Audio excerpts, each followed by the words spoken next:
Ambição de muitos, realização de poucos. Primeiro eu quero começar a falar sobre a importância do dinheiro. Você acha que dinheiro é importante na sua vida?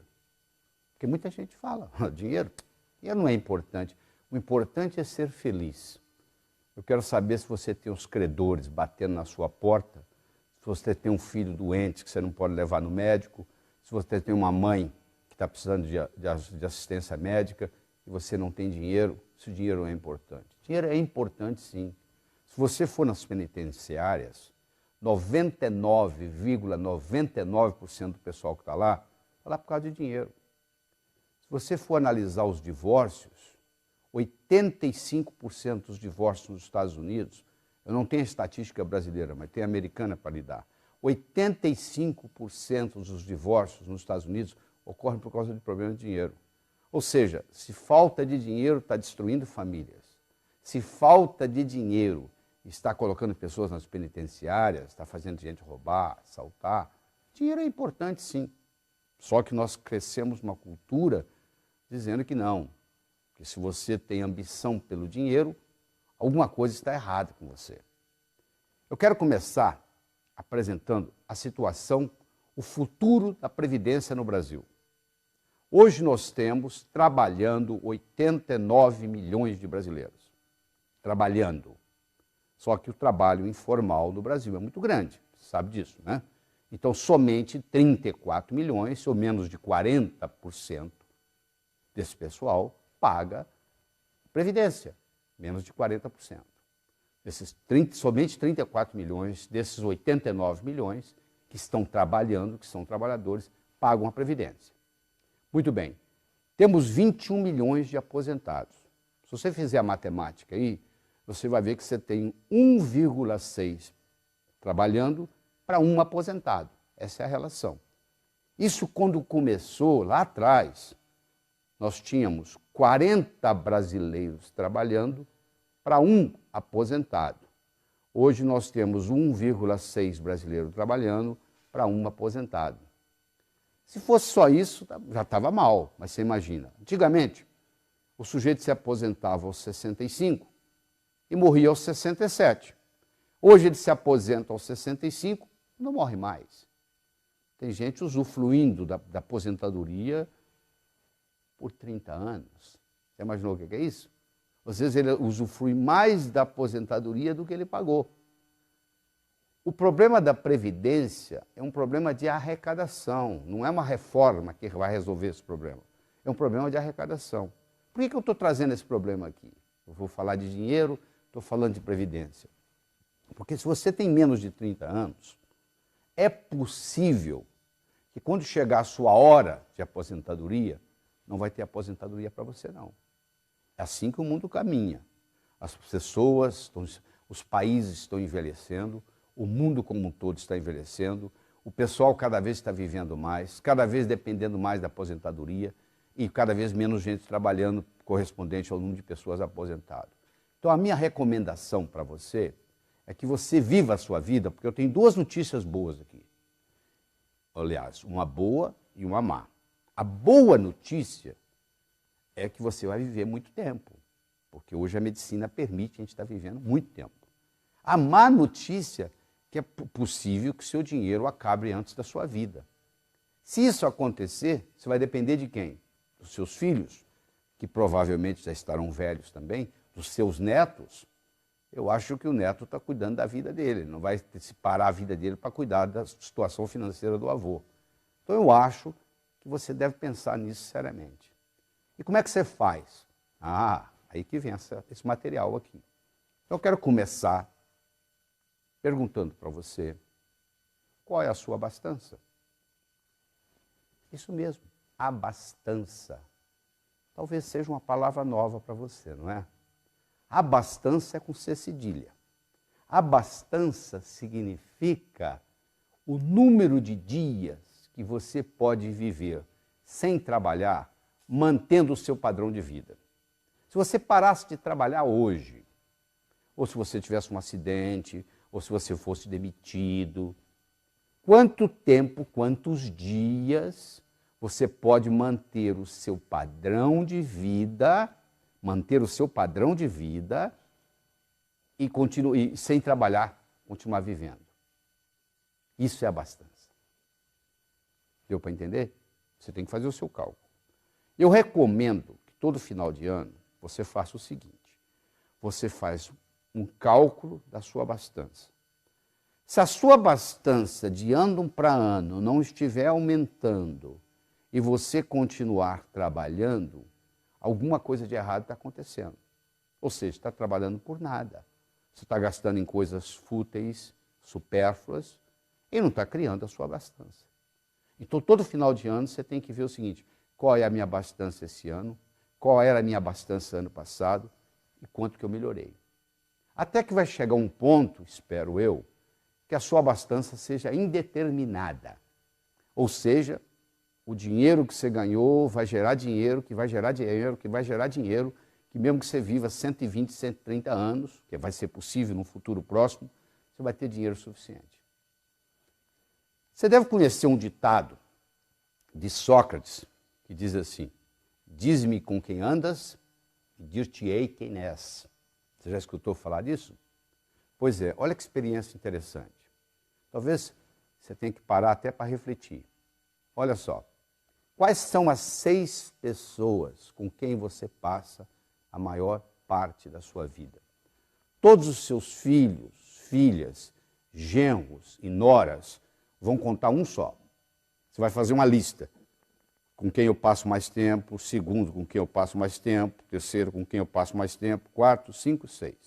Você vai ter que ter 6 nomes. Claro que uma dessas linhas você vai incluir filhos, filhas, genros, noras, netos, tudo incluído numa linha só. Com quem você passa, quais são as 6 pessoas com quem você passa a maior parte do tempo? Quem é número 1, 2, 3, 4, 5, 6. Dá para você fazer isso aí agora, antes de nós continuarmos essa conversa? Tá bom, eu vou assumir que você tem aí 1, 2, 3, 4, 5, 6. Agora eu vou fazer a seguinte pergunta para você. Olhando nessas 6 pessoas, ou mais, porque filhos, filhas são tudo numa linha só, você se considera mais mestre ou mais discípulo? Você se considera mais orientador ou mais orientado? Você se considera mais professor ou mais aluno? Com relação a essas 6 pessoas que estão aí. Hein? Só você pode decidir. Olha para esse pessoal todo que você escolheu, decida. Agora, você é mais mestre ou mais aluno?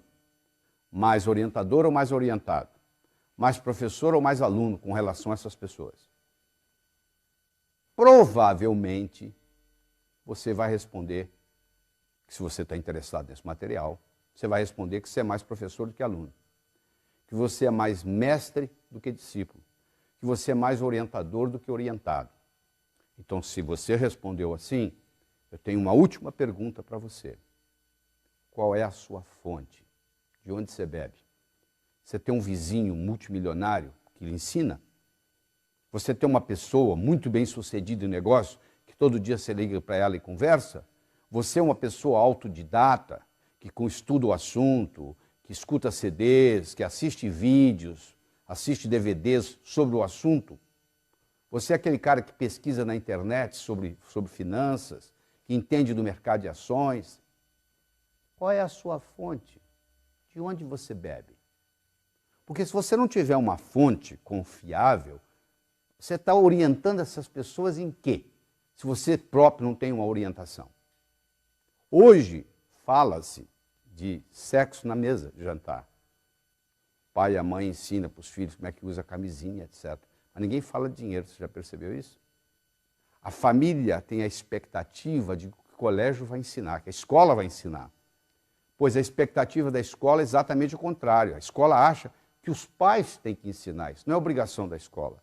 Ora, se a criança não aprende em casa, se a criança não aprende na escola, ela vai aprender onde? Aprender a quê? Aprender a ganhar dinheiro. Aprender a quê? Aprender a aumentar a inteligência financeira, principalmente a prosperidade. Porque é mais do que simplesmente ganhar dinheiro. Prosperidade inclui dinheiro, inclui saúde, inclui amizades. O que adianta você ter dinheiro e não ter saúde. Está em fase terminal de câncer. Eu tenho certeza que com uma pessoa em fase terminal de câncer, daria toda a fortuna que tem para se curar, não é verdade? Então tem que ter saúde. O que adianta você ter dinheiro, ter saúde e não ter com quem compartilhar? Não faz diferença nenhuma, não é verdade? Então é um tripé. É dinheiro, é saúde e é felicidade. Porque o dinheiro vai lhe dar o quê? O dinheiro vai lhe dar independência financeira. O que é independência financeira? É você não fazer nada que você não goste por causa de dinheiro. E nunca deixar de fazer algo que você goste por falta de dinheiro. Se você está fazendo algo que você não gosta por causa de dinheiro, ou deixando de fazer algo que você gosta por falta de dinheiro, você ainda não adquiriu o nível de independência financeira. Que, aliás, só 4% da população no mundo adquire. É uma minoria que tem esse privilégio. Então, para você ir a qualquer lugar, você tem que saber de onde você está saindo. Na vida é a mesma coisa. Então, agora eu vou lhe dar a oportunidade, você que está trabalhando com esse material, eu vou lhe dar a oportunidade de você identificar onde é que você está. Porque se você comparar o seu ganho com as suas despesas, você tem 3 situações. Não é verdade? Ou você está ganhando mais do que você está gastando, ou você está ganhando igual você está gastando, ou você está gastando mais do que você está ganhando. Não tem outro jeito. Ou você ganha mais do que gasta, ou você gasta mais do que ganha, ou você está ganhando e gastando mais ou menos igual. Então, levando em consideração tudo isso, você vai poder, nesse momento, determinar o seu nível financeiro. Eu tenho 4 níveis aqui para você estudar qual que é o seu. Vou falar o primeiro, sobrevivência. A própria palavra já diz, sobreviver. Significa o seguinte, eu estou trabalhando hoje para pagar o que eu gastei ontem. Eu estou sobrevivendo. Isso é sobrevivência. Número 1. Número 2. Estou trocando 6 por meia dúzia. Sabe o que significa trocar 6 por meia dúzia? Eu estou pedalando. Se eu parar de pedalar, eu desequilibro a bicicleta. A bicicleta só se mantém em equilíbrio se você estiver pedalando. Para de pedalar para você ver. Você cai ou para a direita ou para a esquerda. Então o sujeito está pedalando, ou seja, ele está ganhando, gastando, ganhando, gastando, ganhando, gastando. Esse é o nível 2. O nível 3 é quando você está guardando dinheiro debaixo do colchão. Não é literalmente colocando dinheiro debaixo do colchão. Não é isso que eu estou falando, não. Eu estou usando essa expressão para indicar o seguinte, está sobrando dinheiro, só que você não sabe o que fazer, você não sabe como investir. Só para você ter uma ideia, se amanhã você colocar R$100 na poupança do seu banco e só retirar daqui 10 anos, deixar lá durante 10 anos, o dia que você for lá buscar, se você pegar aquele dinheiro todo, você vai poder comprar uma roda com um pneu. Por outro lado, se você amanhã pegar R$100 emprestados, amanhã você pegar R$100 emprestados do seu banco e não pagar juros por 10 anos, daqui 10 anos você vai dever para o banco um carro zero, o valor de um carro zero popular. Se você deixar o dinheiro lá, você vai poder no final comprar um pneu com a roda. Se você sacar o dinheiro e não pagar os juros, você vai dever um carro zero popular brasileiro, que não é barato. Então isso lhe dá uma ideia da perspectiva do processo. Quer dizer, dinheiro na poupança é quase igual você colocar o dinheiro debaixo do colchão. Então esse é o item 3. E o item 4, quer dizer, o primeiro é sobrevivência, o segundo é trocar 6 por meia dúzia, o terceiro é guardando debaixo do colchão, e o quarto é justamente aquilo que nós já conversamos, que é a independência financeira. É quando você atinge um patamar na vida onde você tem uma abastança indeterminada. Ou seja, você pode viver o tempo que você quiser, essa abastança ela vai fazer com que o dinheiro gera dinheiro, que gera dinheiro, que gera dinheiro. Se você viver 120 anos, você vai ter dinheiro. Se você viver 140, você vai ter dinheiro. Isso é o que todo mundo almeja, atingir um ponto na vida onde a sua abastança se torne indeterminada, indefinida, ou seja, enquanto você viver, você tem. E você diz assim, eu sei que você deve estar curioso, né? Como é que eu faço isso? Como é que eu faço isso na minha vida? Como é que eu faço isso acontecer na minha vida? Pois bem, por isso que nós estamos aqui. Eu quero começar lhe ensinando sobre a roda da abundância. A roda da abundância é um conceito espetacular. A quantidade de dinheiro que você vai gerar na sua vida é diretamente proporcional à velocidade com que a roda da abundância vai girar na sua vida. A roda da abundância tem dois lados, o doar e o receber. O doar pode ser duas coisas diferentes. Você pode doar para quem precisa, chama-se caridade, ou você pode doar para quem não precisa, chama-se generosidade. Então, doar é a metade da roda. Uma roda não roda só com a metade. O cara que não quer doar nada, a roda da abundância não roda na vida dele. Ele pode até ter uma conta bancária avantajada, mas ele pensa como pobre, vive como pobre, se sente pobre, porque ele não faz parte da abundância do mundo. Então, doar é um grande segredo.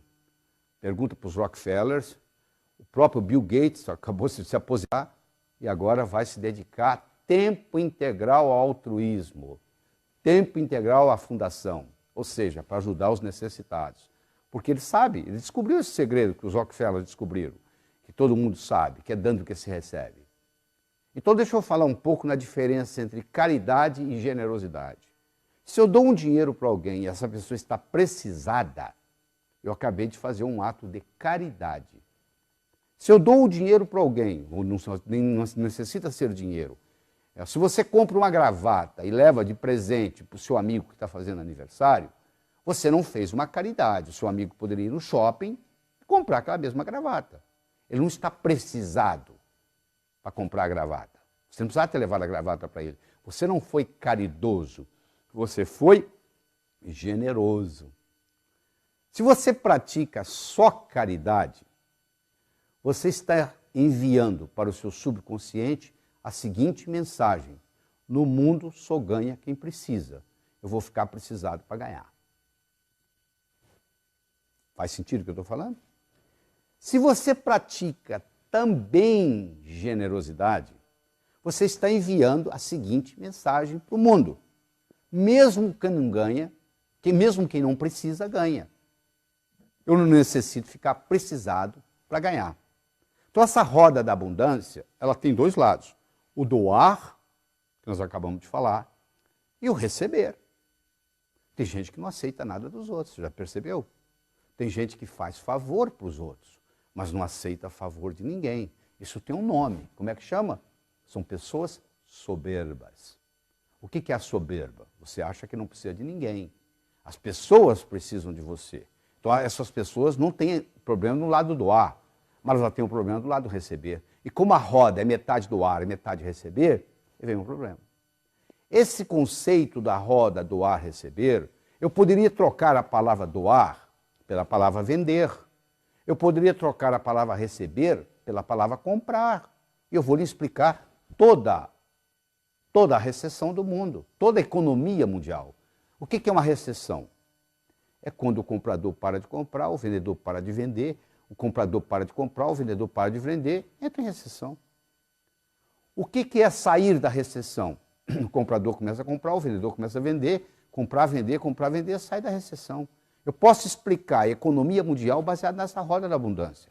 Só que aqui eu troquei a palavra vender pela palavra doar e troquei a palavra comprar pela palavra receber. Então eu tenho 4 situações básicas na vida. Eu tenho o sujeito que tem problema em doar, mas tem facilidade em receber. Essas pessoas são pessoas egoístas. Elas têm habilidade de receber, mas não querem doar. Venha a nós o vosso reino nada. Tem pessoas que têm dificuldade tanto em doar quanto em receber. São pessoas estéreis. Elas têm dificuldade em doar e dificuldade em receber. Não é verdade? Tem pessoas que têm facilidade em doar, porém dificuldade em receber, que nós já falamos que são as pessoas soberbas. E finalmente nós temos uma pequena população do mundo que tem tanta habilidade de doar quanto receber. São pessoas prósperas. São pessoas que conhecem o caminho das pedras. Uma pessoa próspera, se você tirar a riqueza dela, ela manifesta de novo, porque ela conhece o caminho. Já uma pessoa só rica, que herdou, por exemplo, uma herança e tem uma conta avantajada no banco, se você for lá tirar o dinheiro dela e ela for só rica e não for próspera, próspera, ela não consegue manifestar de volta esse dinheiro. Porque o que aconteceu com ela foi o seguinte, ela tem riqueza, mas ela não tem prosperidade. Prosperidade é algo mais complexo do que riqueza, tá bom? Nessa roda da abundância, existem alguns verbos interessantes que a gente podia conversar com você em detalhe. Um verbo importantíssimo é o verbo declarar. Você sabia que declaração cria realidade? Dois noivos, um casal de noivos vai perante um juiz e o juiz declara os noivos marido e mulher. Imagine se ela falasse assim, seu juiz, eu mudei de ideia, eu não quero me casar mais. Ele vai dizer, agora você tem que se divorciar, porque eu já declarei vocês marido e mulher. Olha que interessante, uma declaração cria uma realidade, jurídica no caso. Eu declaro ser próspero, eu passo a fazer o que gente próspera faz, eu passo a ter prosperidade. Então eu tenho que ser, fazer, ter. Ah, se eu tivesse esse dinheiro, quanta gente fala assim, mas isso não funciona. Existe um livro nos Estados Unidos, que não foi traduzido para o português, onde eles estudaram os 20 maiores ganhadores da maior loteria dos Estados Unidos, que é a loteria da Califórnia. E estudaram esses indivíduos durante 10 anos. Do momento que eles determinaram fazer o estudo, eles disseram, daqui para trás, quem foram os 20 maiores ganhadores? Vamos acompanhar esse pessoal por 10 anos. E acompanhou. 10 anos depois, 18 dos 20 maiores ganhadores da maior loteria do mundo estavam mais pobres do que antes de ganhar a loteria. Vou falar de novo. 10 anos depois, 18 dos 20 ganhadores da loteria californiana estavam mais pobres do que antes de ganhar a loteria. Provando, mais uma vez, que o sucesso vem de dentro. Eu tenho que ser, fazer, ter. Se eu tiver sem ser, não pertence a mim. Você já viu várias notícias na televisão brasileira de pessoas que ganharam na loteria e criou-se um grande problema na vida delas. Justamente porque recebeu o dinheiro e não estavam preparados para isso. Entendeu? Então isso é muito importante você entender essa história do declarar. A segunda coisa importante é o verbo solicitar. Tem um ditado que diz assim, o mendigo tímido termina o dia com a bolsa vazia. Porque ele não solicitou. Ele não pode ser tímido se ele quer ser mendigo. Ele tem que aprender a lidar com não. O mendigo lida com não o dia inteiro, porque a maioria não dá dinheiro para ele. Mas ele está lá solicitando, pedindo. Você extrapola isso para nós. Nós também temos que estar solicitando coisas do universo.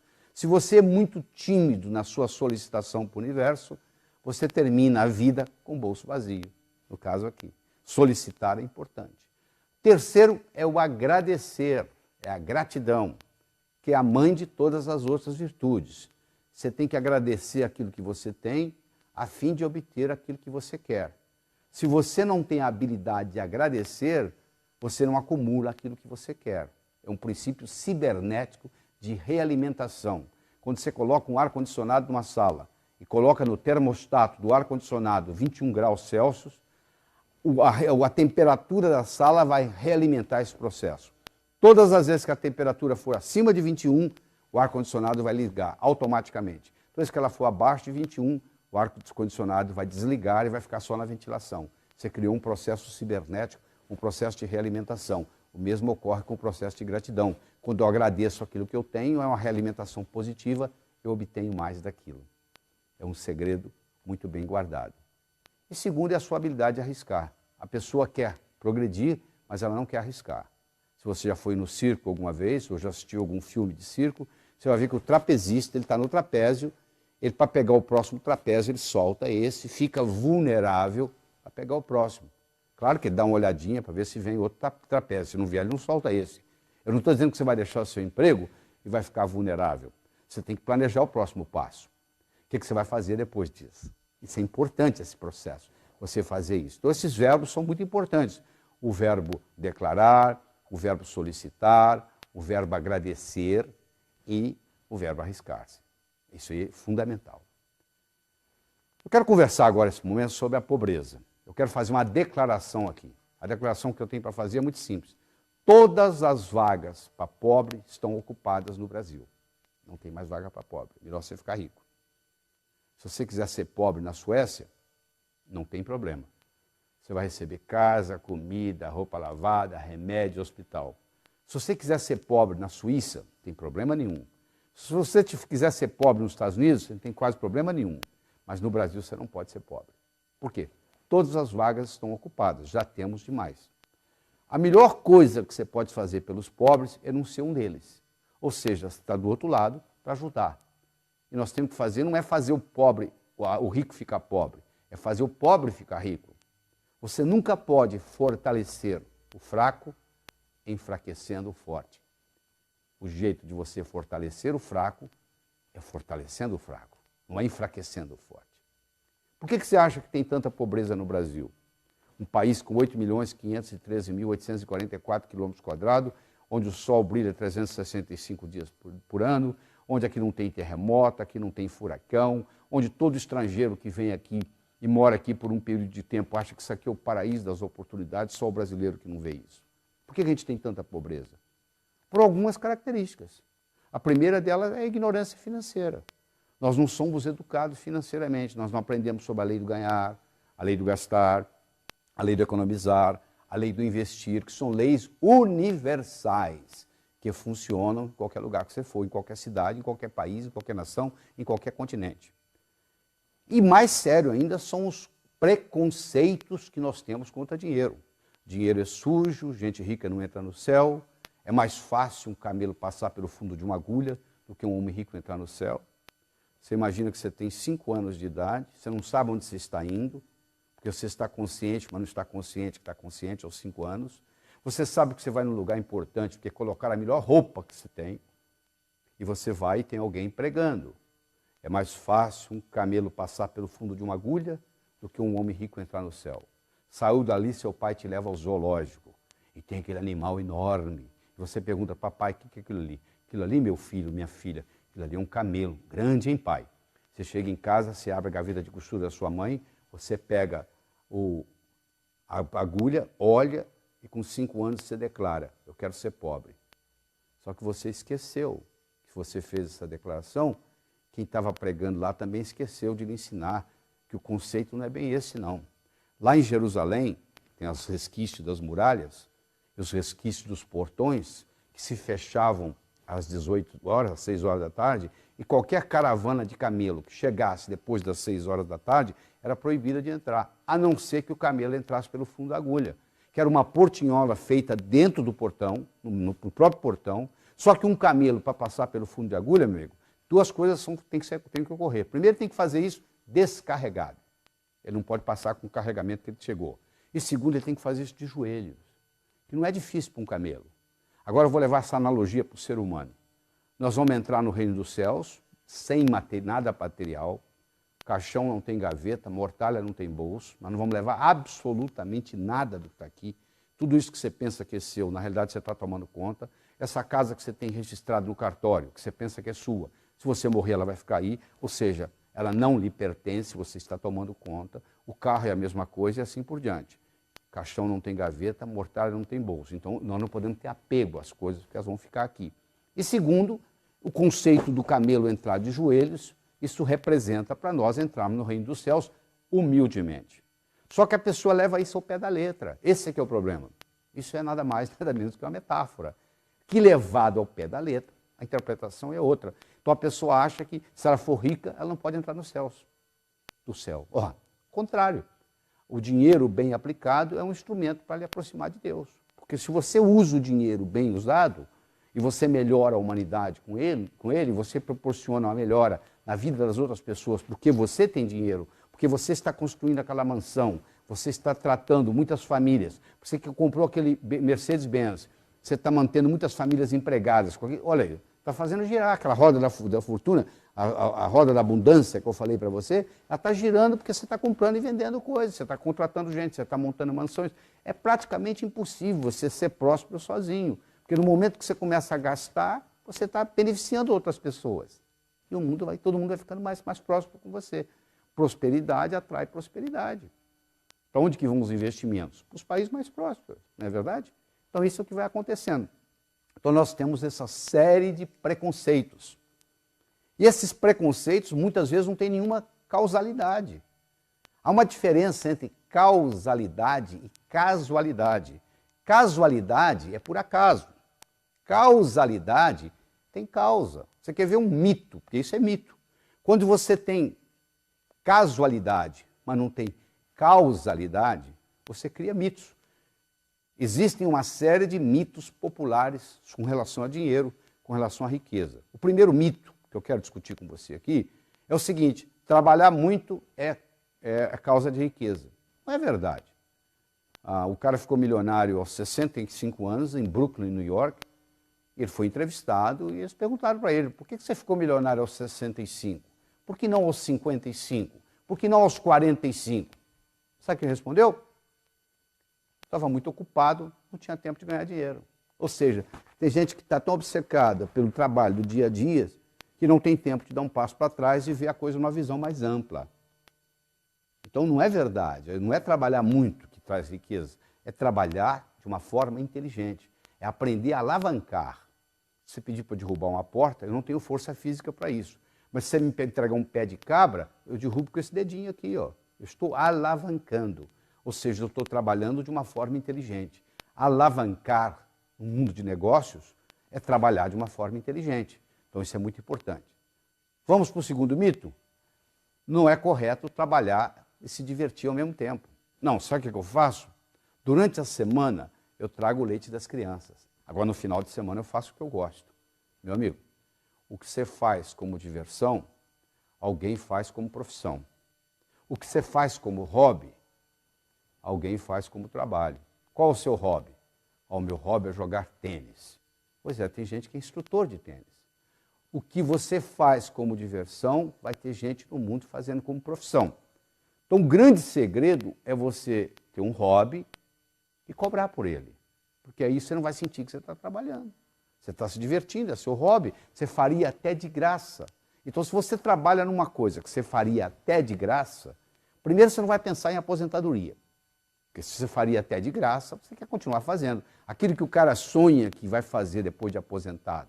Se você já estiver fazendo aquilo que você sonha de fazer, não vai fazer diferença. Você não vai estar pensando em aposentadoria, que é outro problema sério. Porque hoje tem-se o conceito que o sujeito tem que se aposentar aos 65. Como as pessoas estão vivendo mais, isso vai chegar uma hora que vai ter que mudar, tá bom? O tempo de trabalho vai ter que aumentar, porque senão não tem outro jeito. Já não tem solução. A Previdência já está quebrada, etc. e tal, você sabe muito bem disso. Eu não vou estar discutindo isso aqui. Mas eu quero dizer para você o seguinte, que esse tempo de trabalho, uma hora vai ter que aumentar, porque a longevidade está aumentando. Mas tem que ser uma longevidade saudável também. Não adianta você viver mais e viver mais tempo doente. Não adianta eu viver 90 anos e ter Alzheimer dos 81, 90. Passei 9 anos, ou seja, 10% da minha vida doente. Não adianta nada. Terceiro mito. A ocupação correta é importante para ganhar dinheiro. Sabe por que eu não sou rico? Porque eu escolhi a profissão errada. Se eu tivesse escolhido a profissão do meu irmão, o que seu irmão é? Meu irmão é médico. Eu conheço médico pobre, médico rico. Advogado pobre, advogado rico. Engenheiro pobre, engenheiro rico. Jornalista pobre, jornalista rico. Qualquer profissão você tem rico e pobre. Então essa história que é a ocupação que faz a diferença não é verdade. Você vai encontrar em todas as profissões gente ganhando dinheiro e gente perdendo dinheiro. Como você encontra em todo o mercado, no mesmo mercado, você vai encontrar empresas ganhando dinheiro e empresas perdendo dinheiro no mesmo mercado. É claro que a empresa, a primeira desculpa que ela arruma, sabe qual é? Isso é por causa do mercado. Aí eu pergunto, se é por causa do mercado, como que o seu concorrente está ganhando dinheiro? Se fosse o mercado, o seu concorrente também deveria estar perdendo dinheiro. E tem concorrente seu ganhando dinheiro. Então é fácil de jogar a culpa para fora. Mas não é isso, não é bem isso. Não é por causa da minha ocupação. Não tem nada a ver com a sua ocupação. Sabe por que eu não ganho dinheiro? Isso é outro mito. Porque eu não tive a oportunidade de ir para a faculdade. Porque eu não tive uma boa formação. Isso também não é desculpa. Se você pegar o Thomas Edison, que foi cofundador com o Morgan, da maior empresa do mundo por muitos anos, que foi a General Electric, ele teve 3 meses de escola. Você pegar o Henry Ford, que revolucionou o mundo automobilístico, com um trabalho dele, que foi na época dele um dos homens mais ricos do mundo, tinha 2º ano de ginásio. Se você pegar uma figura atual, que é o Bill Gates, que tem 3 recordes mundiais, Ele também não terminou a faculdade. Ele saiu de Harvard para montar a Microsoft. Eu não estou aqui estimulando ninguém a não estudar. Eu estou dizendo que só estudar não é suficiente. Porque os pais têm aquela ilusão de que se seu filho estudar numa escola boa e tirar boas notas, que o futuro está garantido. Não é verdade. Isso é um requisito, é importante, mas é necessário, mas não é suficiente. Necessário, porém não suficiente. Você não faz um bolo só de farinha, nem só de manteiga, nem só de ovos. São ingredientes necessários, são, mas cada um deles por si não é suficiente. Então é claro que um bom estudo, uma boa educação ajuda. Mas em geral, a maioria do que acontece, o sujeito estuda e vai trabalhar para um que não tem estudo, que nunca estudou. É um paradoxo, né? Porque em geral, o que cai na prova não necessariamente cai na vida. Essa é a grande verdade. Nem sempre o que cai na prova cai na vida. O outro mito, talvez o pior deles, é que não tem o suficiente para todos. Na época da caverna, o PIB era 0. Hoje o PIB é astronômico. À medida que a riqueza do mundo aumenta, mais milionários vão sendo feitos, mais aviões supersônicos vão sendo construídos, mais submarinos atômicos vão sendo construídos, ou seja, a prosperidade do mundo vai aumentando. A Bolsa de Valores de Nova York hoje é 100 vezes maior o giro do que era há 50 anos atrás. Ou seja, a riqueza vai aumentando. Tem para todos, sim. Quer dizer, esse conceito de que não tem para todos é um problema seríssimo, porque a pessoa que tem esse conceito, ela acha que se ela ganhar, alguém tem que perder. Não, para eu ganhar, você não tem que perder. A não ser que você insista. Aí o problema é seu. E outro problema sério, que deveria ser ensinado no jardim da infância, são as leis da riqueza. A lei do ganhar, a lei do gastar, a lei do economizar e a lei do investir, que são leis universais que funcionam em qualquer lugar. Sem o ganhar, meu filho, não adianta nada. Eu só vou poder gastar, economizar e investir se eu ganhar. Então, a primeira lei não é que é a mais importante. Segunda-feira não é mais importante do que terça, mas vem primeiro, não vem? É assim mesmo. Segunda vem antes de terça, terça vem antes de quarta. O ganhar tem que vir antes do gastar. Só que o ganhar é o seguinte, toda a riqueza é criada pela mente humana. Problema financeiro não se resolve com dinheiro. Eu nunca vi nenhum problema financeiro ser resolvido com dinheiro. O sujeito não está indo bem financeiramente, ele pega dinheiro emprestado com o cunhado para pagar o aluguel. Mês que vem, o aluguel venceu de novo e o cunhado já quer receber, ou seja, não resolveu nada. A empresa não está indo bem das pernas, ela vai no banco, pega dinheiro emprestado, não faz nada. No mês seguinte, ela deve o capital, os juros e agora está precisando de dinheiro de novo. Problema financeiro não se resolve com dinheiro. Problema financeiro se resolve com imaginação. Você não vai caminhar nas ruas da sua cidade, onde você mora, e que vai cair riqueza no dinheiro na sua cabeça, não. Se você não tiver um planejamento, se você não tiver uma estratégia, se você não tiver uma implementação, não vai ocorrer nada. Então, a lei do ganhar é fundamental. Segundo, vem a lei do gastar. Em que você gasta seu dinheiro? Aquilo que você valoriza. O dinheiro ele tem valor dependendo da transação que está ocorrendo. Um cara que é colecionador de selos, ele pega um olho de boi, vale uma fortuna o selo olho de boi. Para quem não coleciona selo, olha aquilo, não vale nada. Então, o valor do dinheiro é determinado pelo comprador e pelo vendedor em cada transação. E se você gastar o que você ganha, meu amigo, você está andando de bicicleta. Você tem que saber economizar. Você tem que pegar pelo menos 10% que você ganha, sagrado, e separar. Chama-se dízimo pessoal. A palavra dízimo vem de 10. Você tira 10% que você ganha. Aí você deve estar pensando assim, mas eu já economizo 20%, 30% do que eu ganho. Mas não é isso que eu estou falando. Esse dinheiro, esses 10%, você nunca vai poder gastar em nada perecível ou roubável. Isso tem que... Você pode colocar no banco, você pode comprar um apartamento, você pode comprar um lote, você não pode comprar carro, você não pode comprar avião, você não pode comprar barco, nada que seja perecível ou roubável. Isso aí funciona como se fosse o imã do dinheiro. Existe um indivíduo nos Estados Unidos chamado Robert Schuller, que construiu a Catedral de Cristal na Califórnia, em Los Angeles. Ele tem um programa na televisão americana há mais de 30 anos, todo domingo de manhã ele fala assim, Se você me mandar 10% do que você ganha, você ficará rico. Tem gente mandando dinheiro há 30 anos para o Robert Schuller. Por quê? Porque funciona. Se você mandar 10% do que você ganha para o Robert Schuller, você também vai ganhar mais. Você não precisa mandar para o Robert Schuller em Los Angeles. Você pode mandar para o Laí Ribeiro em São Paulo. Você não precisa mandar para o Laí Ribeiro em São Paulo. Manda para você.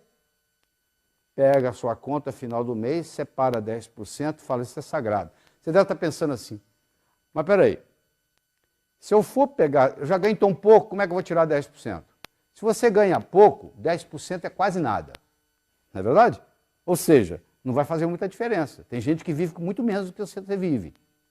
Se você tirar os 10%, o que vai sobrar, tem gente que vive com muito menos. Você tem que se ajustar a isso. Mas no momento que você faz isso, é um passo de mágica. Porque você está dando para o seu subconsciente a seguinte mensagem. Eu vivo no mundo abundante, ganho mais do que preciso, está sobrando.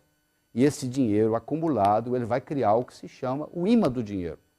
Semelhante atrai semelhante, ódio atrai ódio, amor atrai amor, a água atrai a água vai para o rio vai para o mar, não é verdade? Para onde vai a água? Para onde tem água. Para onde vai dinheiro? Você acha que dinheiro vai para o pobre? Não, o dinheiro vai para quem tem dinheiro. Se você for lá no banco e falar assim, pelo amor de Deus, me empresta que eu estou apertado. O banco fala para você, não. Agora, você chega lá no banco e fala, eu tenho isso. O banco fala, você não quer levar um dinheiro emprestado? Olha que paradoxo. Quem está apertado mesmo, o banco não empresta. Agora, quem tem sobrando, tem crédito. Crédito é paradoxal, é quem não precisa que tem. Você não precisar, você tem. Mas na hora que você precisa, aí não tem. Olha que interessante. É o paradoxo. A vida está cheia de paradoxos, principalmente a vida financeira. Certo? Então é importante você entender isso. Mas uma coisa importante, se você não aprendeu nada até agora dessa nossa conversa, se você aprender sobre a importância do dízimo pessoal, já fez uma diferença muito grande. Se você aprendeu a importância do doar, já fez uma diferença muito grande.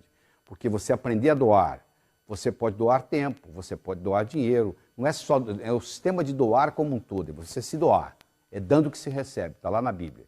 E se você aprender nessa lei do ganhar, do gastar, do economizar, que é o dízimo pessoal, o processo de investimento, o brasileiro tem uma dificuldade muito grande em investir, porque ele não é treinado, ele não aprende na escola, ele não sabe o que fazer com o dinheiro. Ele não sabe nem manusear o seu próprio pensamento, ele não sabe o poder que o pensamento tem de expandir, de criar, de eternizar-se. E o modo de você mudar, às vezes, algum conceito que você tem negativo com relação a dinheiro, é fazer uma afirmação exatamente ao contrário. O dinheiro é meu amigo. Vamos supor, você fala para você, o dinheiro é meu amigo. Se você acha que o dinheiro é seu inimigo, que você não se dá bem com o dinheiro, você começa a falar, o dinheiro é meu amigo, o dinheiro é meu amigo, o dinheiro é meu amigo, de repente você começa a acreditar. Eu ganho mais do que eu gasto, eu ganho mais do que eu gasto, eu ganho mais do que eu gasto, eu ganho mais do que eu gasto. E aí que você começa, o seu inconsciente começa a ficar dizendo, eu ganho mais do que eu gasto, eu ganho mais do que eu gasto. Eu começo a acreditar. Você sabe que tem pessoas que têm dívida como condição de vida, né? A pessoa ganha X, está devendo, você dobra o salário dela, ela está devendo mais ainda. Você triplica o salário, ela deve mais ainda. Quanto mais ela ganha, mais ela gasta. Você deve conhecer alguém assim, ou talvez ter alguém assim na família. Essa pessoa que tem dívida como condição de vida, ela está faltando perdoar alguém, sabia? Principalmente pai e mãe. Se você tem ressentimento no seu coração, você causa uma resignação de futuro. Se você perdoa o seu passado, você multiplica as suas possibilidades de futuro. Então, uma pessoa que carrega ressentimento no coração, ou do pai, ou da mãe, ou da família, ou o que seja, dificilmente vai fluir nela essa prosperidade. E uma chega a ponto de ter dívida como condição de vida. Outra coisa importante que eu quero dizer para você aqui é sobre o dinheiro herdado. Cuidado com o dinheiro herdado, porque o dinheiro herdado ele pode vir, na maioria das vezes ele vem com a conotação de morte. Alguém teve que morrer para você pôr a mão naquele dinheiro. Então, se você tem como conotação de morte, é um problema sério. Porque se vem com alguém que tem que morrer, aquilo não é bem-vindo, aquilo não funciona bem. Então, você conhece gente que vem de família muito rica, que tem muito dinheiro no banco, mas que se você for analisar, a pessoa vive como pobre, se comporta como pobre, pensa como pobre, tem toda uma atitude de pobre, só tem o dinheiro no banco. Ora, se ele tem o dinheiro no banco, mas ele tem toda uma atitude como pobre, na realidade ele está vivendo uma vida de pobre. Viver a vida próspera é diferente. falta de dinheiro pode ser uma questão temporária. Pobreza é um estado de espírito. Quer dizer, a pessoa, para ter vida próspera, é uma questão de atitude. Às vezes ela não tem dinheiro, mas ela sabe que é uma questão de tempo. Falta de dinheiro pode ser uma questão temporária. Pobreza é um estado de espírito. Essa é a verdade sobre tudo isso aí. Então, o que eu quero deixar bem claro é que isso aí é uma ciência. Do mesmo modo que você aprende física, que você aprende química, que você aprende biologia, você pode também desenvolver a sua inteligência financeira. Se você deixar do jeito que está, a tendência é piorar. Se você deixar seu carro parado um ano, depois de um ano você não consegue dirigi-lo, não é verdade? A gasolina evaporou, a bateria descarregou, você não tem condições, está tudo enferrujado, o pneu baixou, você não consegue dirigi-lo. Por quê? Deteriora. As nossas ideias é a mesma coisa, você tem uma série de ideias que você vai vivendo a vida. Se você não começar a colocar ideias novas, aquelas velhas vão se deteriorando e o mundo vai mudando. Então chegou a hora de você começar a adquirir conhecimento novo. O que vai fazer você mudar é o conhecimento que entra. Do mesmo modo que você toma o café da manhã, almoça e janta, os nutrientes da mente são as ideias. Esse material aqui, ó, que você está trabalhando comigo, eu estou lhe trazendo várias ideias, só que você tem que trabalhar com esse material de novo, porque não é só uma vez que você ser exposto a esse material que vai fazer uma diferença. Às vezes as crenças estão aí, porque uma crença, uma vez estabelecida, tem como função única e exclusiva se perpetuar. A tendência da crença é continuar lá, firme. Então, para romper aquela crença, eu tenho que trazer uma crença nova, eu tenho que praticar, eu tenho que mudar o hábito, porque depois que você mudou o hábito, você não precisa de motivação mais não. Você precisa se motivar para escovar os dentes? Não. Você foi tantas vezes que você escovou os dentes que você escova os dentes até dormindo. Você já está motivado para isso. Então, no momento que você faz o hábito financeiro ser uma coisa que faz parte da sua natureza, aí não tem problema, aí a coisa continua. Não interessa a sua idade, não interessa a sua profissão, não interessa a sua conta bancária. A boa notícia que eu tenho é que qualquer pessoa, em qualquer idade, pode revolucionar isso. Só as minhas palavras não são suficientes. Isso aqui é um despertar.